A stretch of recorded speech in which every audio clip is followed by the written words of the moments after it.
Bienvenue dans ce nouveau numéro de votre émission Le Défi Moteur. Sans plus attendre, montez à bord avec moi et prenons la route en direction du sommaire. Nous avons testé pour vous le Suzuki Grand Vitara dans sa version Strong Hybrid. Nous sommes ensuite allés à l'inauguration du tout nouveau showroom de Delior Energy. Et enfin, en exclusivité mauricienne, nous vous emmenons chez GWM en Chine.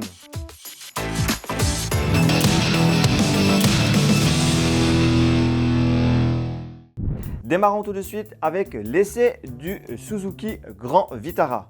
Ce modèle n'est certes pas nouveau, mais par contre, sous le capot, il adopte désormais une version full hybride.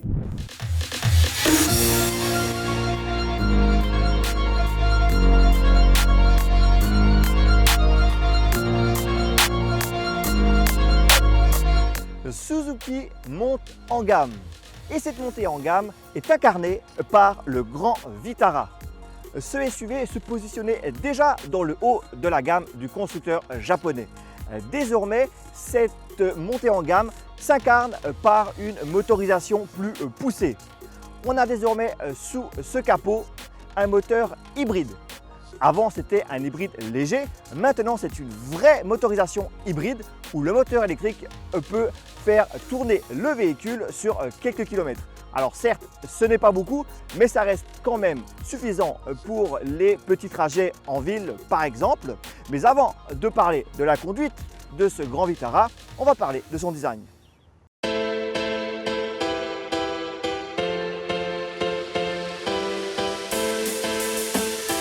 Le design de ce Grand Vitara n'évolue pas beaucoup par rapport à la version précédente. On a toujours cette signature stylistique propre à la marque avec cette partie-là brillante chromée. On a le large logo Suzuki sur la calandre, cette calandre reconnaissable entre toutes, la signature lumineuse avec ses fins feux de jour ici et les phares intégrés en bas plus discrets. Quelques évolutions par rapport à la précédente version.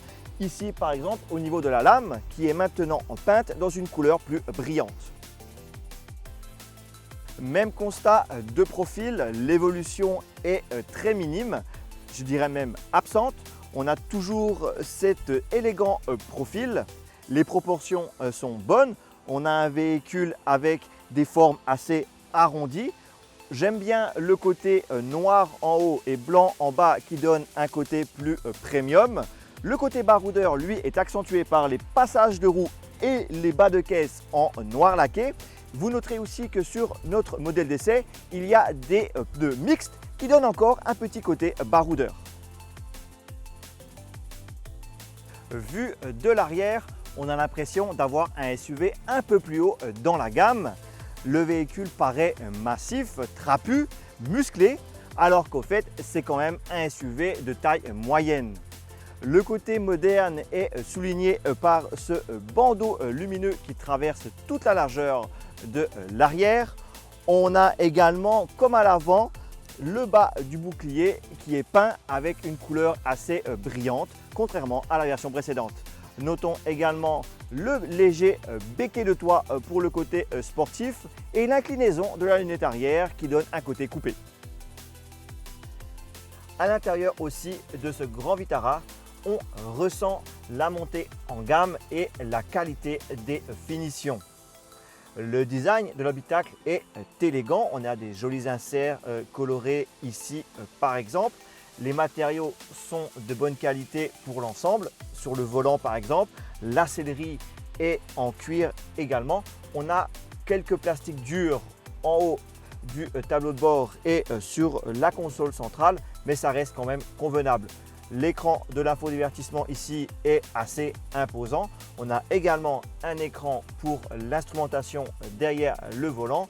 Autre point fort, le toit panoramique, une première chez Suzuki. Ça encore, ça souligne la montée en gamme.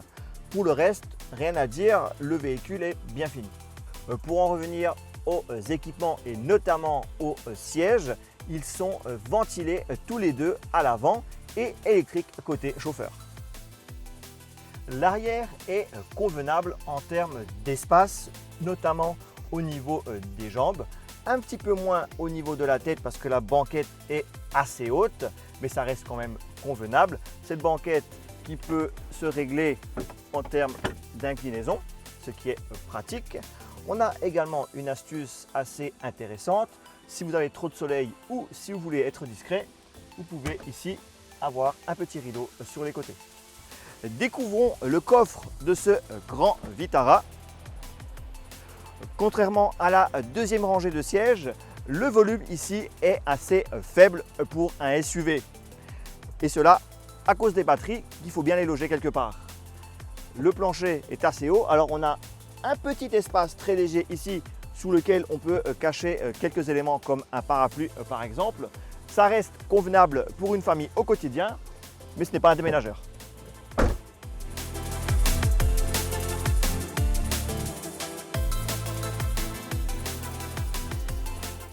Lorsqu'on prend le volant de ce Suzuki Grand Vitara, ce qu'on ressent tout de suite, c'est une certaine forme de confort, malgré une suspension un petit peu ferme.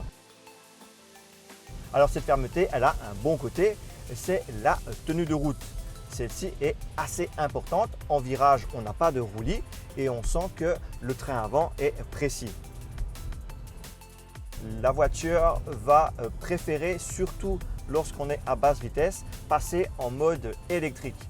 On peut d'ailleurs forcer le véhicule à rester en 100% électrique. C'est assez rare sur un véhicule qui n'est pas hybride rechargeable. Il suffit d'appuyer sur un bouton et on a le moteur électrique seulement qui fait avancer le véhicule. Cette option est néanmoins disponible que sur quelques kilomètres. On n'a pas non plus l'avantage de pouvoir rouler, disons 20 ou 30 km. Non, là c'est que quelques kilomètres, un ou deux. Les manœuvres se font également en 100% électrique lorsque vous reculez par exemple. On va voir tout de suite en virage. Comme je le disais, le roulé est vraiment contenu, c'est assez étonnant pour un SUV, c'est plutôt bien fait. Les dimensions assez compactes de ce grand Vitara lui permettent de se faufiler en ville. Le véhicule est à l'aise, il n'est pas gêné par son gabarit de SUV. Vous voyez, même pour traverser entre deux véhicules, pas de souci. Le rayon de braquage est correct, donc même en ville, le grand Vitara est chez lui. La ville et ses dodanes ainsi que ses nids de poules permettent de tester les suspensions de ce SUV. Et là aussi, on constate qu'ils ont été bien réglés. On a une fermeté qui est correcte pour la tenue de route, mais tout de même une souplesse assez importante qui permet justement de passer sur ces aspérités sans problème. Alors, le système d'infodivertissement est assez simple. On n'a pas énormément de menus. Alors, c'est pas plus mal pour l'ergonomie. Moi, ce que j'apprécie beaucoup, c'est ici, vous avez le flot d'énergie. Vous savez si c'est le moteur électrique qui est en train de faire avancer le véhicule ou si c'est le moteur thermique. Et vous avez aussi l'occasion de voir si la batterie se recharge et à quel niveau elle est rechargée.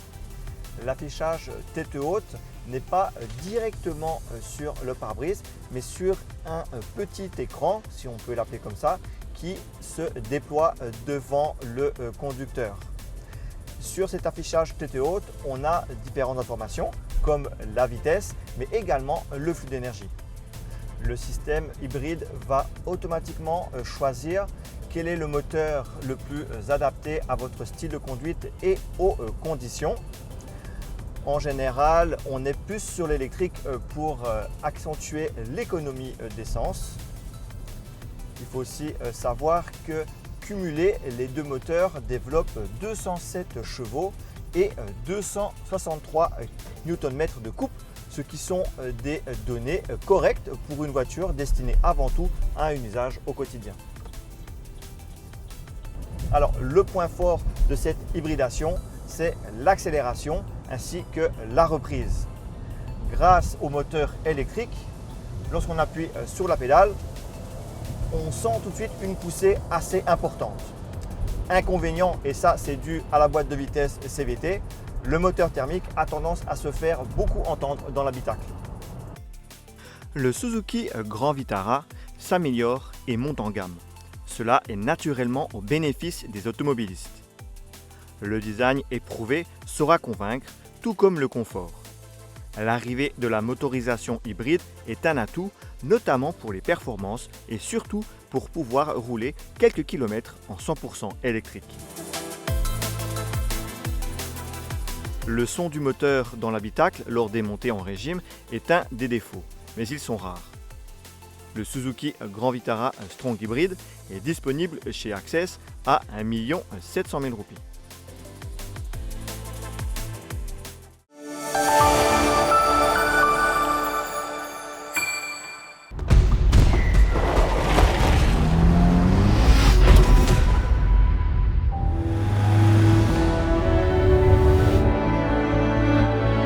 Hey Google, what's the fastest way to the pier?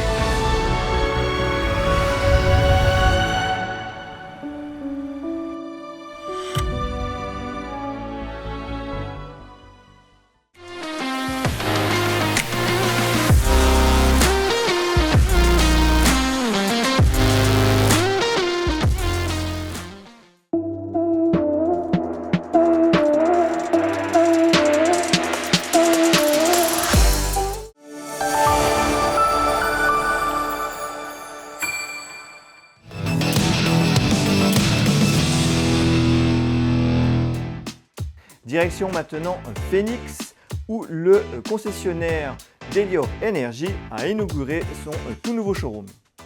Delior Energy s'installe à Phoenix. La compagnie a inauguré son nouveau showroom au rez-de-chaussée du bâtiment Parkside. En plus d'y proposer un SUV électrique, le Skyworth K, Delior Energy commercialise également dans ce showroom des systèmes de production d'énergie solaire. Mais ce n'est pas tout, des deux roues électriques de la marque Easy ainsi que des chauffe-eau entre autres. Le ministre du Commerce et de la Protection des consommateurs, Michael Sikien, et le ministre du Transport routier et du métro léger, Osman Mohamed, ont assisté à l'événement. Chez Delior Energy, c'est tout un nouveau concept. C'est un concept que quand nous vendons un auto électrique, nous pouvons situer que nos clients sont avec un panneau photovoltaïque pour l'électricité sur la case et en même temps, les gars chargent sur l'auto, un auto électrique plus un motocyclette électrique. C'est un showroom que nous pouvons aller vers une direction sustainable green. Tout produit qui vous rentre là-dedans, après aussi, par exemple, nous avons une machine qui peut rentrer, qui nous peut faire de l'eau avec l'humidité. Minimum 15 litres de l'eau par jour, allant jusqu'à 1000 litres de l'eau par jour. Ça aussi, nous pouvons venir avec des choses comme ça. Nous pouvons avoir la lampe jardin, la lampe chemin, pour, etc. Donc, nous pouvons aller dans une direction green sustainable. Pour rappel, le Skyworth K est un SUV de taille moyenne. Il dispose d'une motorisation électrique qui développe 150 kW de puissance, soit 201 chevaux. Le Skyworth K coûte 2 300 000 roupies. Easy est la marque dédiée à la mobilité électrique du constructeur chinois Kiwei. La gamme propose des petits scooters de ville ainsi que des motocyclettes routières. En exclusivité pour Maurice, je vous emmène en Chine, plus précisément dans la région de Beijing, où GWM nous a fait découvrir son centre de test et ses nouveautés.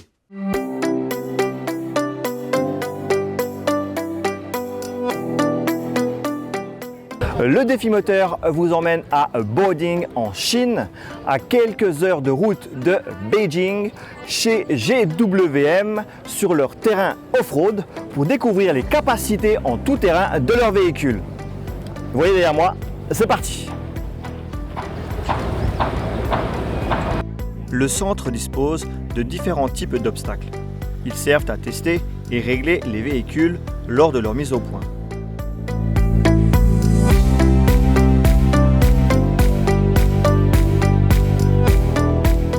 Il sert également à démontrer les capacités des modèles auprès de la presse spécialisée, comme c'est le cas ici. Direction le parcours off-road à bord du GWM Tank 300. Allons découvrir ses capacités en franchissement.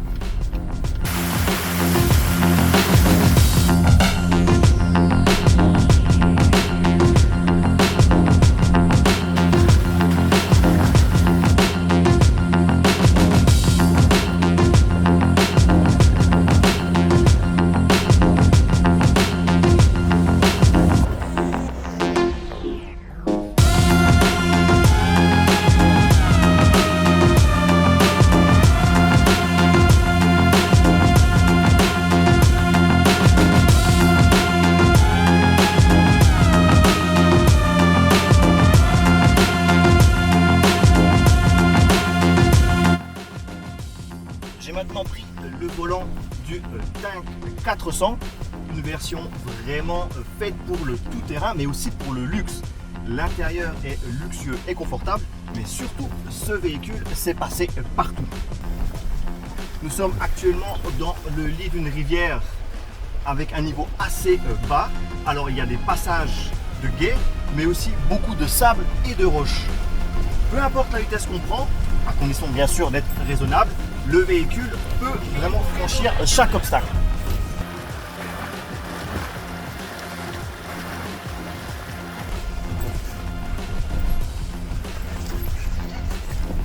On se sent en sécurité et l'adhérence est vraiment là. Les pneus accrochent bien, les suspensions font leur job, rien à dire. On se sent en sécurité et ce véhicule peut vraiment franchir chaque obstacle. On sent que les ingénieurs de GWM ont vraiment mis l'emphase sur les capacités de franchissement de cette voiture et pas juste sur le confort. Il n'y a pas que le look du 4x4, il y a vraiment les capacités de franchissement. Une autre partie des infrastructures de GWM est consacrée aux tests routiers.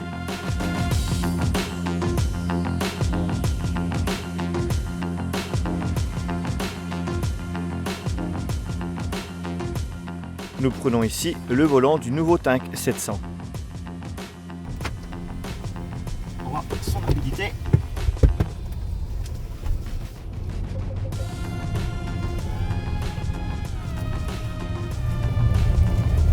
Ah, on sent le poids quand même. On sent que ça, les pneus glissent aussi un petit peu, mais ça reste sportif et dynamique. On sent la puissance. Freinage efficace, mais alors le poids en virage l'handicap. Là nous sommes à bord de l'Aura 5, donc un SUV compact crossover. C'est entre la berline compact et le SUV, et là on va tester l'agilité de la voiture avec ce qu'on appelle le test de l'élan ou le test de l'évitement. De la vitesse, nous sommes à 65, un peu de volant à gauche, un peu de volant à droite et on freine. Et la voiture est stable. Grâce au poids des batteries dans le plancher, on a donc un centre de gravité bas, ce qui permet d'avoir une voiture stable et rien à reprocher au véhicule. À 65, le test de l'élan est réussi. Maintenant, on est au volant du P300 pour tester un petit parcours avec croisement de pont et puis un obstacle en pente. C'est parti.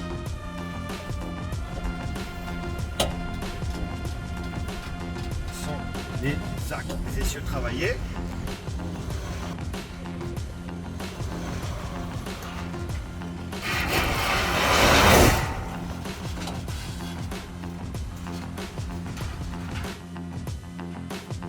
Les constructeurs chinois, dont GWM, investissent beaucoup dans la recherche et le développement.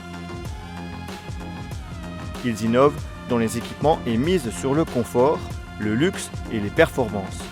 Il n'est donc pas étonnant de voir de plus en plus de voitures chinoises sur notre marché. Cette tendance n'est pas près de s'inverser.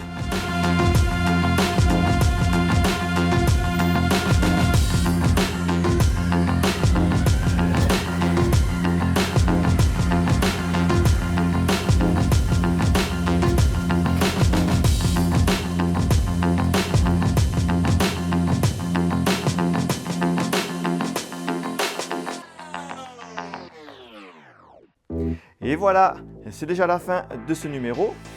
Le défi moteur en version magazine est en préparation, il sera bientôt disponible. Quant à nous, on se retrouve très vite pour un prochain épisode de votre émission Le défi moteur.